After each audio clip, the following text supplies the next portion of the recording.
আজকে লাঞ্চ টেবিলে ছিল সাদা ভাত, ডিম আলু ভর্তা, তরকা গরুর মাংস এবং মিক্সড ডাল। বিশেষ একটি জায়গায় যেতে হয়েছিল এবং সম্পূর্ণ একা, তাই লাঞ্চটাও একাই সেরে নিচ্ছি। প্রথমে শুরু করলাম ডিমের ভর্তা দিয়ে। এই প্লেসটার ডিটেল ভিডিও আমি পরবর্তী ব্লগে আপলোড করে দিব।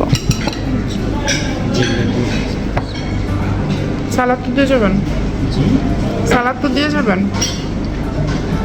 সালাদটা তো দিয়ে যাবেন। ডিমের ভর্তাটার টেস্ট অসম্ভব মজা ছিল। সচরাচর এরকম ভর্তা বাসায় বানিয়ে খাওয়া হয় না, তাই আমি যেখানেই যাই চেষ্টা করি ভর্তা ভাত এগুলো খাওয়ার জন্য। চাইনিজ, থাই বা ইন্ডিয়ান এগুলো আমার খুব একটা পছন্দ না। এবারে ট্রাই করছি তরকা গরুর মাংস।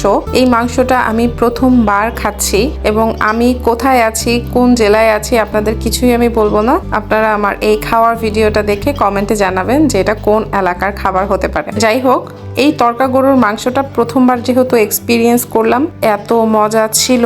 মাংসের তরকারিটা এত লাইট, আমরা সচরাচর বাসায় যেরকম গরুর মাংস রান্না করে খাই, এই মাংসটা ঠিক ওরকম টেস্টের না। এটার টেস্ট টোটালি আলাদা। এই মিলটা খুবই এনজয় করেছি, আলহামদুলিল্লাহ।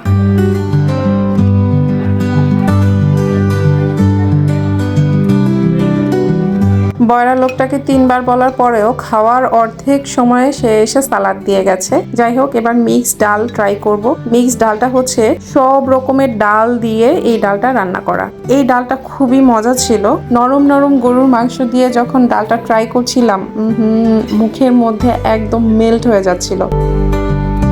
ডেজার্টটা একটু রিল্যাক্সে খাবো বলে পুলের পাশে ডেজার্ট নিয়ে চলে এসেছি। এখন ডেজার্ট খাওয়ার পালা। জায়গাটার 2টা ক্লু কিন্তু আমি দিয়ে দিয়েছি। এটা কোন জায়গা কমেন্টে অবশ্যই জানাবেন।